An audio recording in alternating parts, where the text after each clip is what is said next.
ಸಮಾಜ ವಿಜ್ಞಾನ ಪಠ್ಯಪುಸ್ತಕ 6ನೆಯ ತರಗತಿ ಭಾಗ 1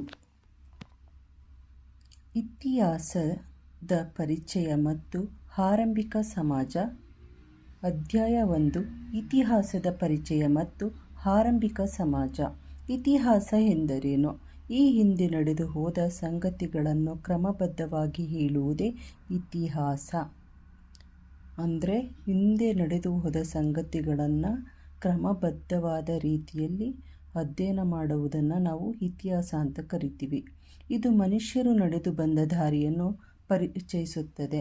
ಆ ದಾರಿಯಲ್ಲಿ ಮಾನವರ ಸಫಲತೆ ಮತ್ತು ವಿಫಲತೆಗಳನ್ನು ವಿವರಿಸುತ್ತದೆ.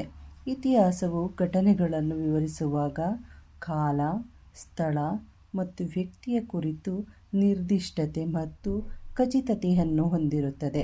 ಅಂದರೆ ಆ ಘಟನೆಯು ಯಾವಾಗ, ಎಲ್ಲಿ ಮತ್ತು ಯಾರಿಂದ ನಡೆಯಿತು ಎಂಬುದರ ಸ್ಪಷ್ಟತೆ ಇರುತ್ತದೆ. ಈ ಸ್ಪಷ್ಟತೆ ಇಲ್ಲವಾದರೆ ಇತಿಹಾಸವು ಕಥೆಯಾಗಿ ಹೋಗುತ್ತದೆ. ಕಥೆ ಮತ್ತು ಇತಿಹಾಸಕ್ಕೆ ಇರುವ ವ್ಯತ್ಯಾಸ ಗಮನಿಸಿ. ಕಥೆ: ಒಂದಾನೊಂದು ಕಾಲದಲ್ಲಿ ಒಂದಾನೊಂದು ಊರಿನಲ್ಲಿ ಒಬ್ಬ ರಾಜನಿದ್ದ. ಅವನೊಂದು ಯುದ್ಧ ಮಾಡಿದ. ಇತಿಹಾಸ: 1000 ಶಕ ಪೂರ್ವ 861ರಲ್ಲಿ ಪಾಟಲಿಪುತ್ರದಲ್ಲಿ ಆಳುತ್ತಿದ್ದ ಅಶೋಕನೆಂಬ ರಾಜನು ಕಳಿಂಗ ರಾಜ್ಯದ ಮೇಲೆ ಯುದ್ಧ ಮಾಡಿದನು. ಇತಿಹಾಸ ಏಕೆ ಬೇಕು? ಮಕ್ಕಳೇ, ನೀವು ಒಮ್ಮೆ ಬೆಂಕಿಯ ಜ್ವಾಲೆಯನ್ನು ಮುಟ್ಟುತ್ತೀರಿ ಎಂದಿಟ್ಟುಕೊಳ್ಳಿ. ಏನಾಗುತ್ತದೆ? ಬೆಂಕಿ ಸುಡುತ್ತದೆ ಅಲ್ಲವೇ? ಇದುವೇ ಅನುಭವ.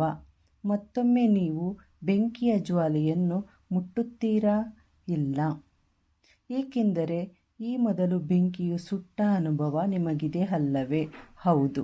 ಇದನ್ನೇ ನೆನಪು ಅಥವಾ ಜ್ಞಾಪನ ಶಕ್ತಿ ಇಲ್ಲವೇ ಸ್ಮರಣ ಶಕ್ತಿ ಎಂದು ಕರೆಯುತ್ತೇವೆ. ಒಂದು ವೇಳೆ ಮನುಷ್ಯರಿಗೆ ಸ್ಮರಣ ಶಕ್ತಿ ಇಲ್ಲದೆ ಹೋದರೆ ಏನು ಮಾಡುತ್ತಿದ್ದರು? ಮಾಡಿದ ತಪ್ಪುಗಳನ್ನೇ ಮತ್ತೆ ಮತ್ತೆ ಮಾಡುತ್ತಿದ್ದರು ಅಲ್ಲವೇ? ಇದರಿಂದ ಮಾನವರ ಪ್ರಗತಿ ಸಾಧ್ಯವಾಗುತ್ತಿರಲಿಲ್ಲ. ಹಾಗಾದರೆ ಮನುಷ್ಯರ ಪ್ರಗತಿಗೆ ಸ್ಮರಣ ಶಕ್ತಿ ಇದ್ದಂತೆ ಒಂದು ಸಮಾಜ ಅಥವಾ ಒಂದು ದೇಶದ ಪ್ರಗತಿಗೆ ಸ್ಮರಣ ಶಕ್ತಿ ಇರಬೇಕಲ್ಲವೇ?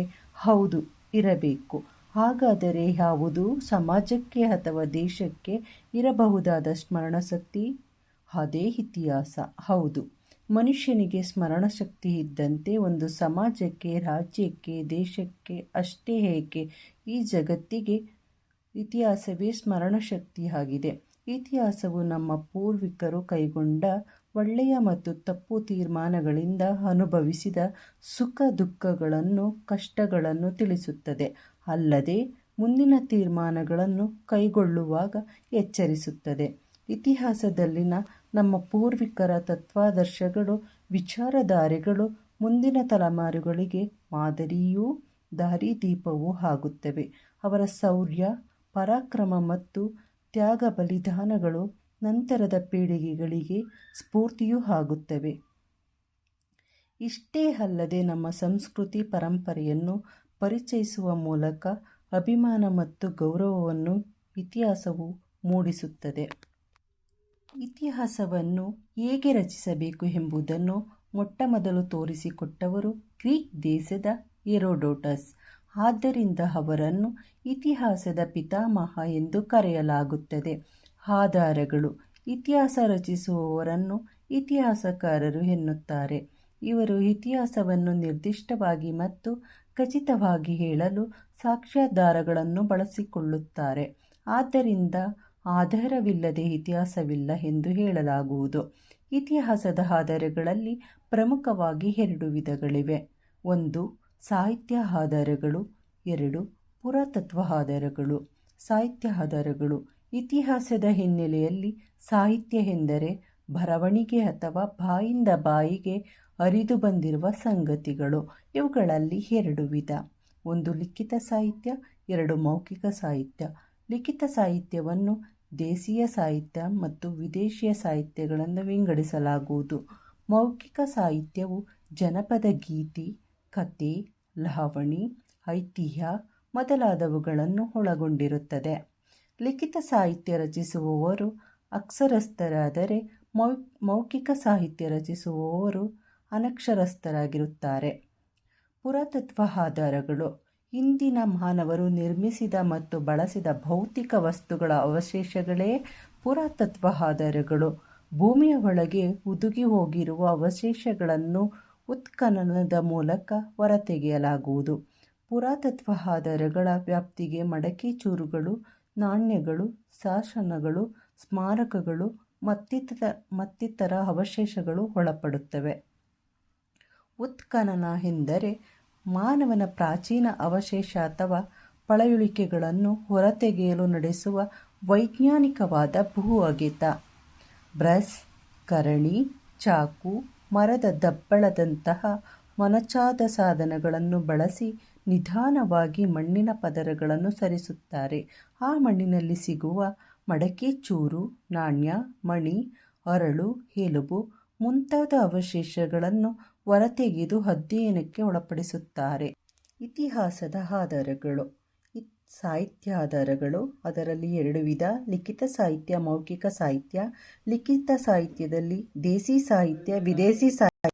ಮೌಖಿಕ ಸಾಹಿತ್ಯದಲ್ಲಿ ಲಾವಣಿಗಳು, ಜಾನಪದ ಕಥೆಗಳು, ಐತಿಹ್ಯಗಳು. ಪುರಾತತ್ವ ಆಧಾರಗಳು: ಸ್ಮಾರಕಗಳು, ನಾಣ್ಯಗಳು, ಶಾಸನಗಳು, ಇತರ ಅವಶೇಷಗಳು. ಇತಿಹಾಸದಲ್ಲಿ ಕಾಲಗಣನೆ ಅಥವಾ ಸಾವಿರ ಶಕ, ಸಾಮಾನ್ಯ ಶಕವರ್ಷ. ಕಾಲಗಣನೆಯನ್ನು ಮಹತ್ವಪೂರ್ಣವಾದ ದಿನದಿಂದ ಆರಂಭಿಸಲಾಗುತ್ತದೆ.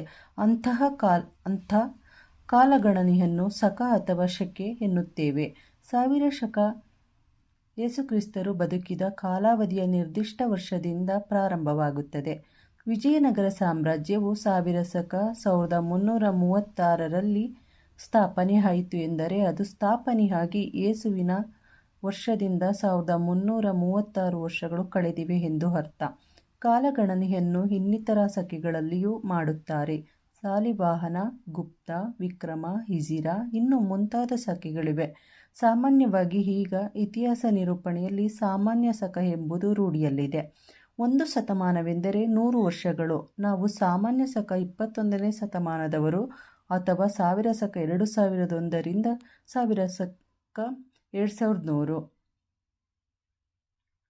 ಇಸವಿಗಳು ಮಾನವನ ಪ್ರಗತಿಯನ್ನು ಅರ್ಥ ಮಾಡಿಕೊಳ್ಳಲು ಸಹಾಯ ಮಾಡುತ್ತವೆ.